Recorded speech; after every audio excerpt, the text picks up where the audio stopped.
Welcome back to the program. So I have gotten a lot of really good feedback on the new formatting for the show, breaking down the segments. So I'm not going to do it to every show during the week, certainly not Mondays and Thursday shows, but I will probably do it to at least two, maybe three during the week, just to see if we can bring in more action and more interaction as well. But has hell frozen over?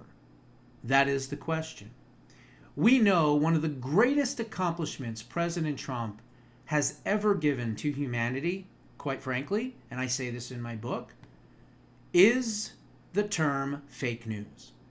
He was able to use the term fake news starting when he was first elected, and then, of course, all the way through the 2020 to 2024 and to now. And he's been using that term fake news for so many years that it has now seeped into the brains of the majority of Americans and has turned them into skeptics about what they are seeing and what they are hearing. And that is a good thing, not a bad thing, for the First Amendment and for our freedom.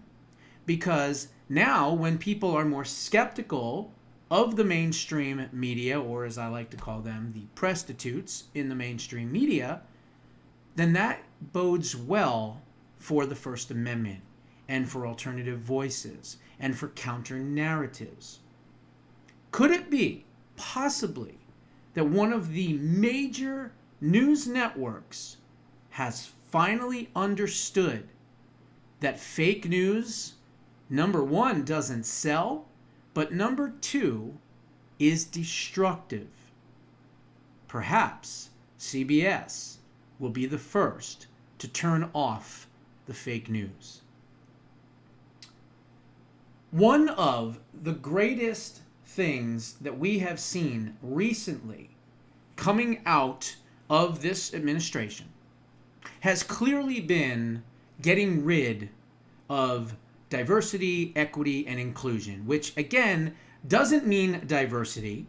It means diversity of having so many different diverse people, but not diverse thought. And that truly is the difference. And what is equitable about any of that? Nothing. Because if you don't believe in whatever it is that the quote DEI masters tell you to believe in, now all of a sudden you're on the outskirts of society. Now all of a sudden you can't speak freely in your own country, i.e. Bernstein all these years, right? And what is so inclusive about DEI? Literally nothing. The left likes to claim that they are backers of inclusivity, but they're not. They don't believe in the inclusiveness of diverse thinking and thought. So the whole DEI thing is just complete garbage, number one. But number two, it is detrimental to helping people that actually are diverse, right? Well, here it is. This could be the catalyst for change. Skydance has outlined their post-merger moves at CBS. Skydance is a company that purchased CBS. Comprehensive editorial bias reviews will now be standard.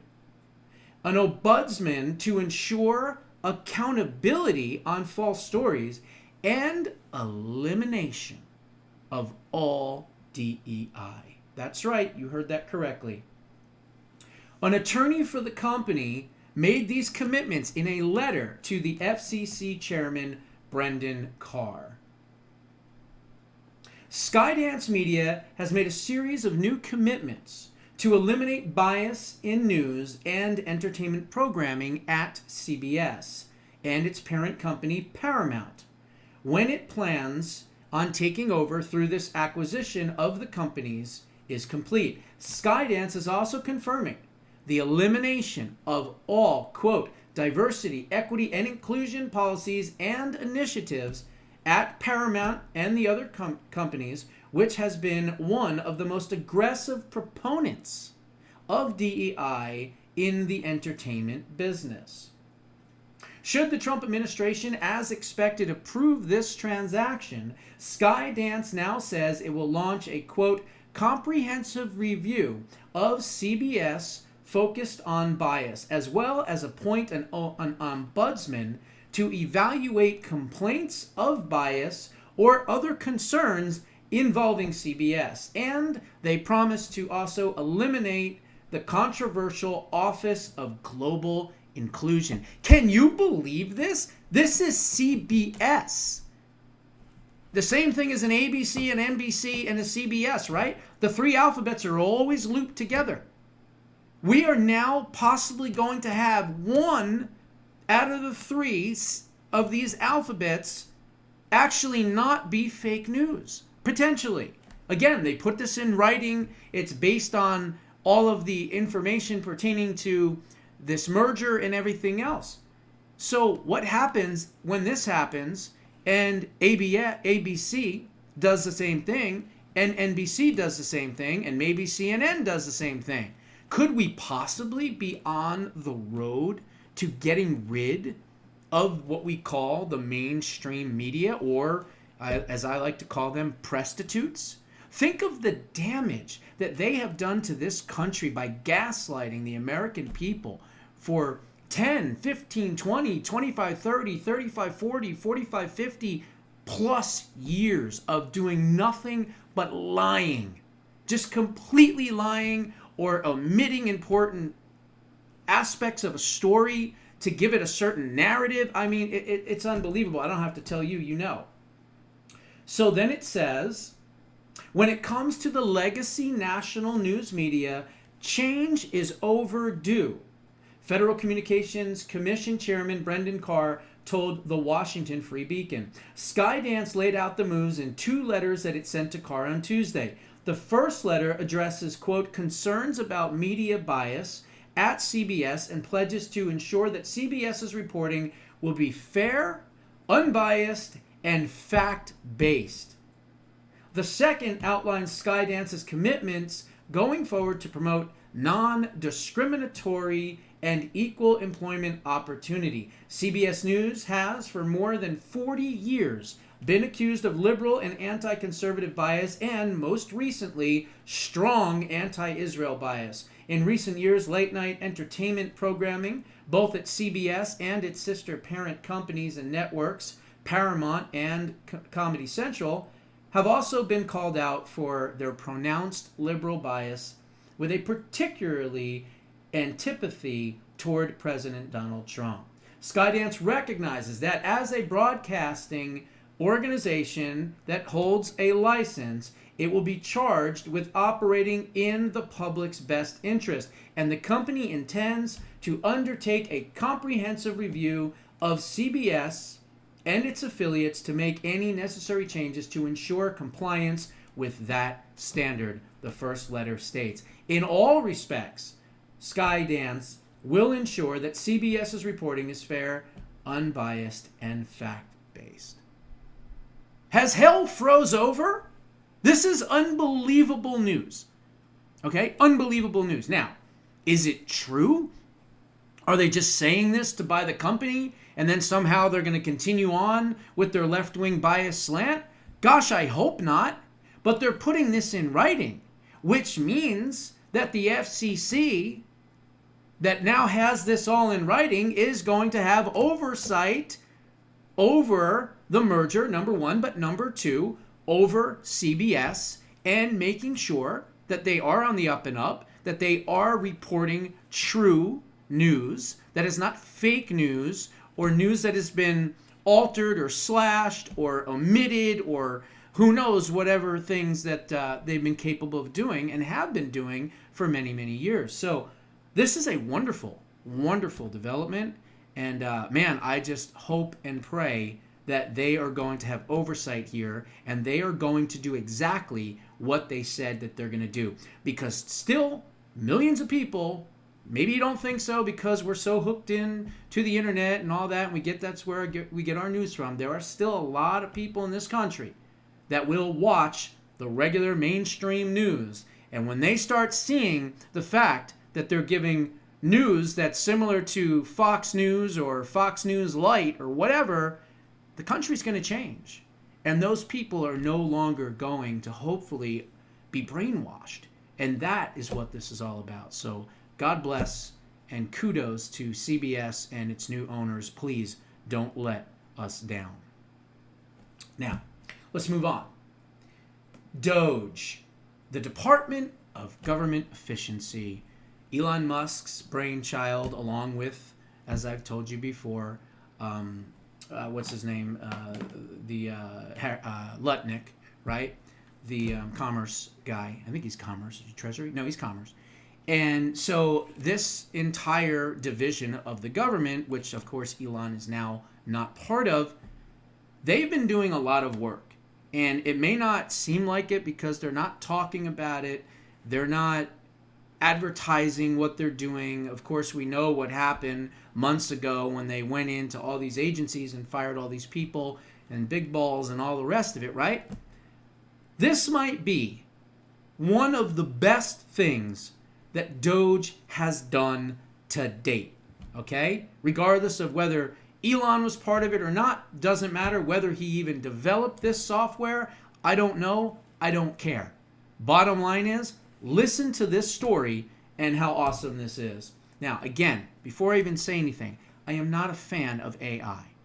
However, we're stuck in the AI generation, okay? And if that's the case, we better damn well make sure that the AI is in the hands of America and not the CCP and not Iran and not so many other adversaries around the world. And that looks like what the Trump administration is doing. They are trying to make sure that they control AI from the United States of America. But this is the story, and it's pretty interesting.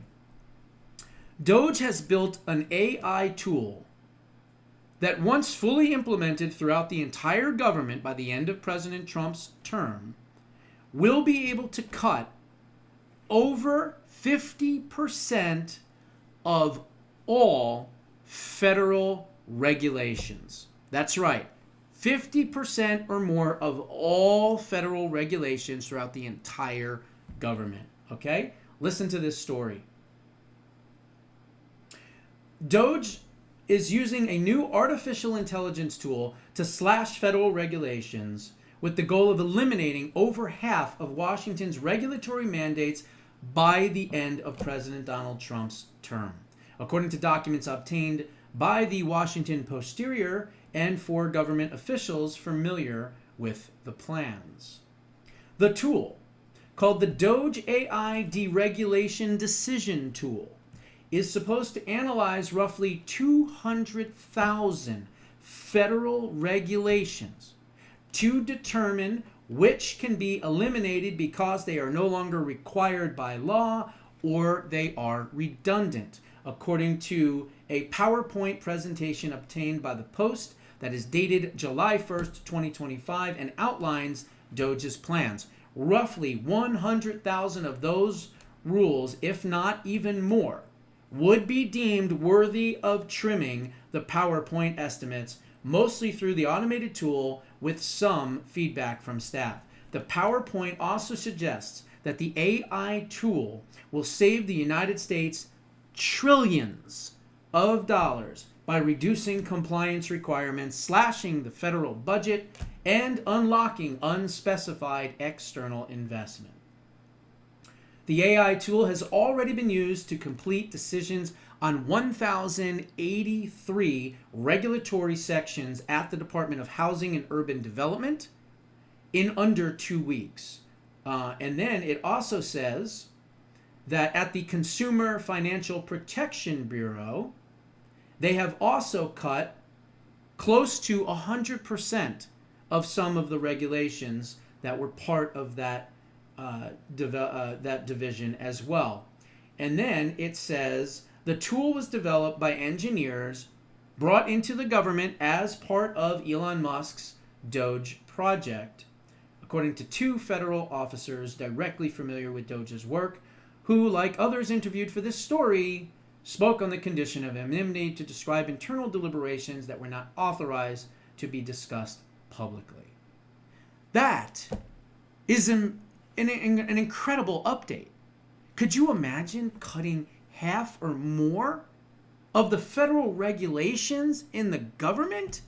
You want to talk about unleashing entrepreneurship, unleashing the ability of small businesses to thrive and prosper and not have governments telling them what they can and cannot do.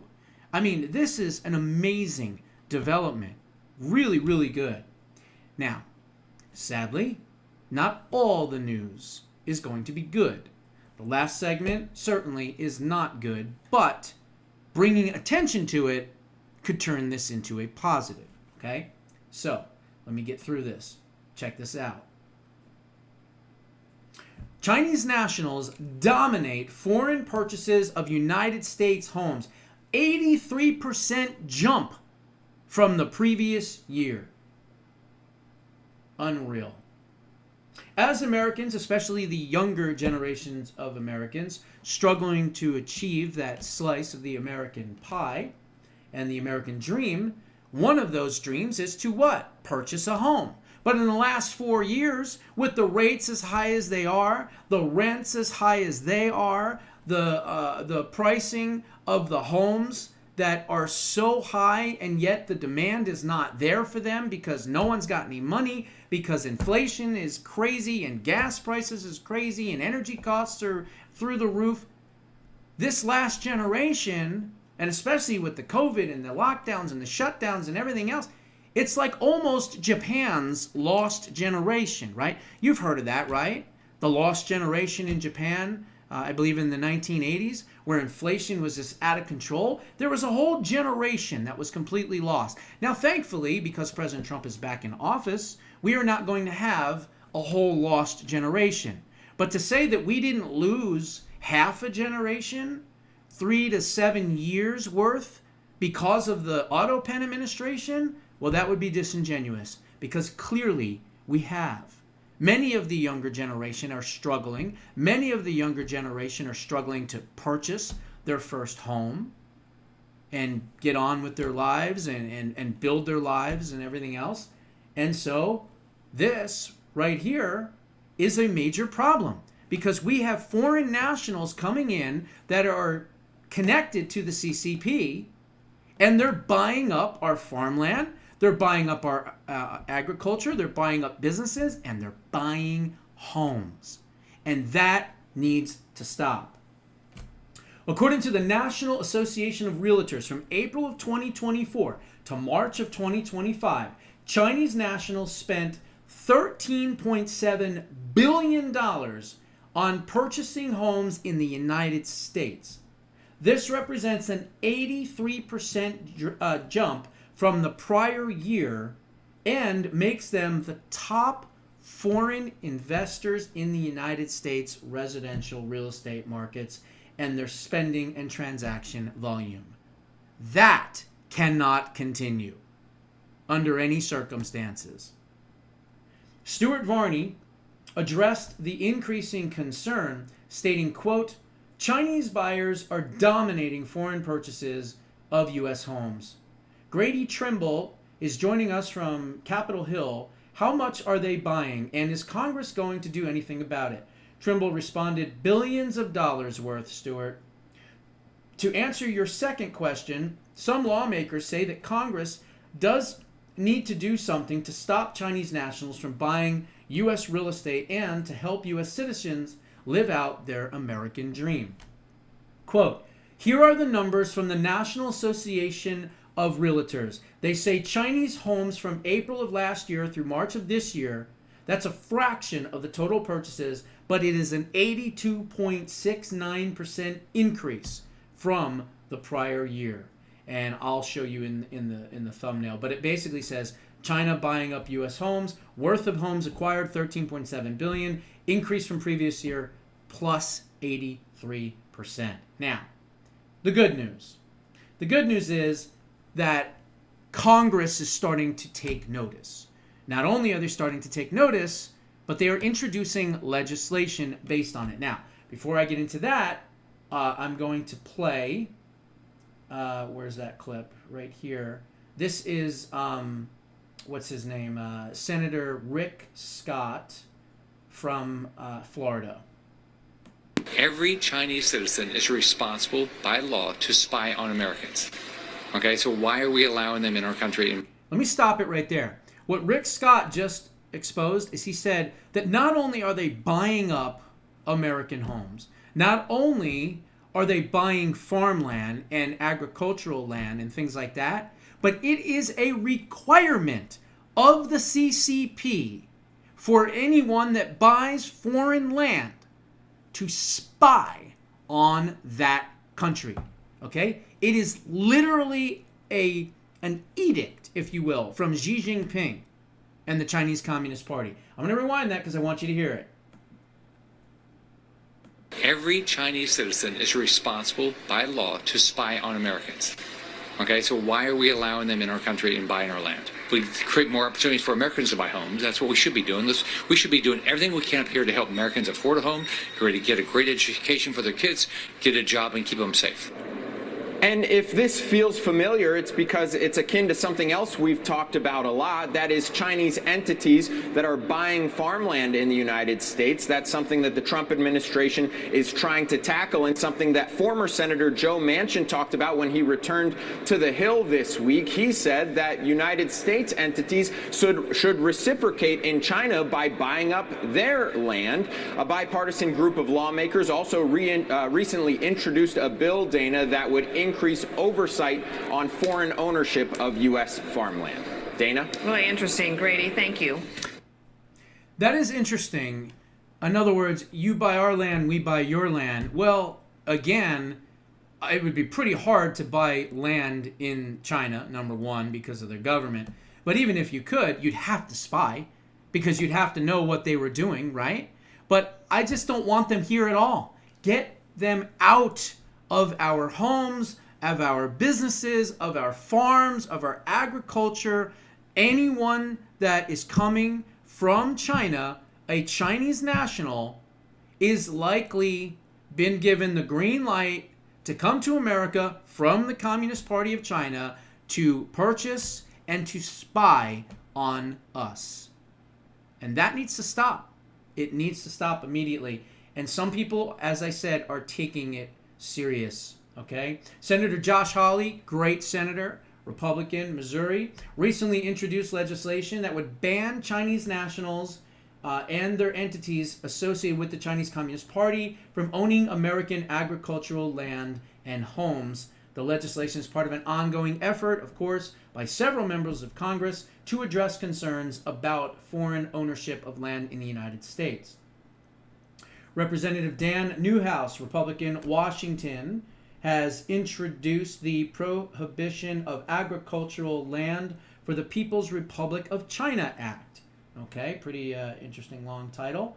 Congressman Brandon Gill, Texas, Republican, introduced the Land and National Defense Act, which would also prohibit China and Iran from purchasing American agricultural land and homes. Senator Tom Cotton, Republican, Arkansas, introduced the Not One More Inch of Acre Act with Senators Katie Britt and Kevin Cramer, aimed to prevent any Chinese individual or business from owning American land. Then you have Pat Harrington, Congressman Pat Harrington, introduced the Real Estate Reciprocity Act to block foreign adversaries from buying American land, including those in China. And then even a Democrat co-sponsor, Alyssa Slotkin, Democrat from Michigan, and Blake Moore, Republican from Utah, introduced legislation that would place land purchases by foreign countries, including China, under scrutiny of the Committee on Foreign Investment in the United States, which is known as CFIUS. So that one doesn't go nearly as far. The other ones are outright bans. So what I would tell you to do is to go to contactmypoliticians.com or just go and find your local member of Congress and tell them to pass in Congress a law, a bill that prevents Chinese nationals from owning American property. You can go and you can look up whichever one of those bills that you want, but the bottom line is we need to be civically active here, and we've got to get Congress to act. They understand there's an issue. They understand there's a problem. But if we don't push them to act, then it may never get out of committee. It may never come to a floor vote, whatever it may be. We've got to stop the threat from the CCP. As I've said before, and I'll say again at the end of this segment, there is no bigger existential threat to all of humanity, not just the United States of America, other than the Chinese Communist Party. They must be defeated.